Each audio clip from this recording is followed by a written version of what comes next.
नमस्कार, मैं Om Prabhakar Bharti, medical admission counsellor आप सबका स्वागत करता हूं। ऐसे छात्र जिनका स्कोर सरकारी कॉलेज की कट ऑफ से कम रह गया है या फिर ऐसे छात्र जो प्राइवेट कॉलेजेस में कम बजट के कॉलेजेस की काउंसलिंग की तैयारी में हैं, उनके लिए एक बहुत बड़ी बुरी खबर है।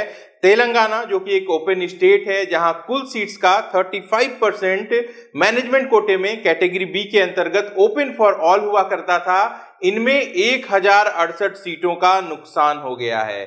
जी हां, आपकी जानकारी के लिए बता दूं कि तेलंगाना में कुछ अच्छे प्राइवेट मेडिकल कॉलेजेस हैं जिनकी सालाना फीस 11,50,000 रुपए होती है। ऐसे में यह एक अच्छा विकल्प हुआ करता था ऐसे कैंडिडेट्स के लिए जो कि कम बजट पे प्राइवेट कॉलेज में एडमिशन लेना चाहते हैं। और आज दिनांक 29 सितंबर 2022 को तेलंगाना सरकार ने गवर्नमेंट ऑर्डर जारी किया है। अब इस कैटेगरी बी की कुल सीट्स में से 85% सीट्स डोमिसाइल्ड कैंडिडेट के लिए रिजर्व हो जाएगी और 15% सीटें ही अन्य राज्य के छात्रों को मिल पाएंगी।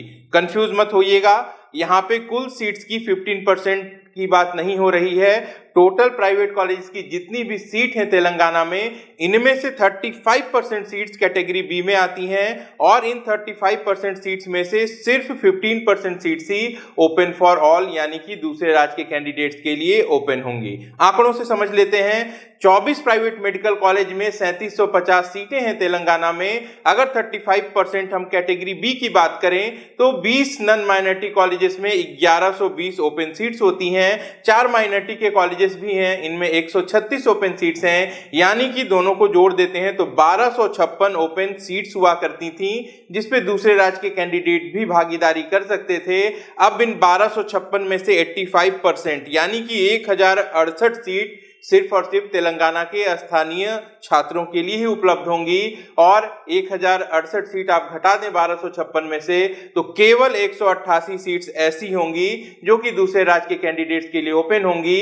इन 188 सीट्स में से भी 168 नॉन माइनॉरिटी की सीट्स हैं और 20 सीट्स यहाँ पे माइनॉरिटी की हैं। तो एक बड़ा नुकसान यहाँ पे उन छात्रों को जो कि 450-500 स्कोर लेकर भी कम बजट में एक अच्छा विकल्प के रूप में तेलंगाना को देखते थे। अपोलो मेडिकल कॉलेज, भास्कर, मल्ला रेड्डी, कामिनी, मेडिसिटी, ममता, कुछ अच्छे कॉलेजेस थे यहाँ पे जिन पे कट ऑफ 450 से 500 के पास रहा करती थी। जो दूसरे कम क्वालिटी के कॉलेजेस हैं इनकी कट ऑफ 400 या कभी कभी 400 के नीचे भी चली जाती थी। 11.5 लाख रुपए प्रति वर्ष की फीस थी यहाँ पे। हालांकि 1 साल की फीस के रूप में बैंक गारंटी भी देनी पड़ती थी। इसके बावजूद यह एक कम बजट का एक अच्छा विकल्प था जहां पे 1068 सीट का नुकसान हो गया है। ऐसे 1068 छात्र जो यहाँ पे एडमिशन नहीं ले पाएंगे वह निश्चित रूप से दूसरे राज्य की मेरिट पर असर डालेंगे, क्योंकि जो भी काउंसलिंग होती है वहां पे हर एक स्टेट दूसरे स्टेट को किसी न किसी तरीके से इफेक्ट जरूर करता है। और अगर आप मुझे सुनते आए हैं तो यह बात मैं बार बार रिपीट करता हूं कि लास्ट ईयर का कोई भी ट्रेंड रिपीट नहीं होता है। हमेशा जो नए नॉर्म्स आते हैं वह कट ऑफ के ऊपर बहुत ज्यादा असर डालते हैं। एक तरफ 50% एनएमसी की उस बिल की भी बात चल रही है जिसके अंतर्गत प्राइवेट कॉलेजेस की आधी सीटें सरकारी फीस पर होनी थी। कई सारे राज्यों में यह मुद्दा हाई कोर्ट तक चला गया है, वहीं सुप्रीम कोर्ट में भी इसकी सुनवाई होनी है। विगत दिनों महाराष्ट्र के कुछ डीम्ड यूनिवर्सिटीज ने भी सुप्रीम कोर्ट का रुख किया है और वहां पे एनएमसी के इस नियम के खिलाफ ऐसे तर्क रखे हैं जिनसे उनकी यह बात साबित हो सकती है कि यह जो नियम है यह इल्लीगल है और इसे लागू नहीं किया जाना चाहिए। ऐसे में इस बात की संभावना दिन प्रतिदिन घटती जा रही है कि एनएमसी का यह नियम लागू होगा। वहीं एक दूसरा पक्ष देखिए, साउथ इंडिया में कई सारे स्टेट ऐसे हैं, फॉर एग्जाम्पल तेलंगाना, आंध्र प्रदेश, तमिलनाडु, जहां पहले से ही 50% प्राइवेट कॉलेजेस की सीट कम फीस पर उपलब्ध हैं। तेलंगाना की बात हो रही है तो तेलंगाना के लिए भी जान लीजिए, तेलंगाना में प्राइवेट कॉलेजेस की 50% सीट्स, जिसे कैटेगरी ए की सीट्स बोलते हैं, 60,000 रुपए प्रति वर्ष की फीस पर उपलब्ध है। वहां की सरकारें अपने राज्य के छात्रों के लिए क्या कुछ कर रही हैं यह भी आंकड़ों से समझ लीजिए। तेलंगाना में 17 गवर्नमेंट मेडिकल कॉलेजेस हैं, 2740 सीट्स हैं, इनमें 24 प्राइवेट मेडिकल कॉलेज में 3750 सीट्स हैं, इनका 50% यानी कि 1875 सीट्स गवर्नमेंट फीस पर उपलब्ध होती है, यानी कि कुल 4615 सीट्स गवर्नमेंट फीस पर उपलब्ध है। नीट क्वालिफाइड कैंडिडेट्स कितने हैं 2022 में तेलंगाना में? 35,148।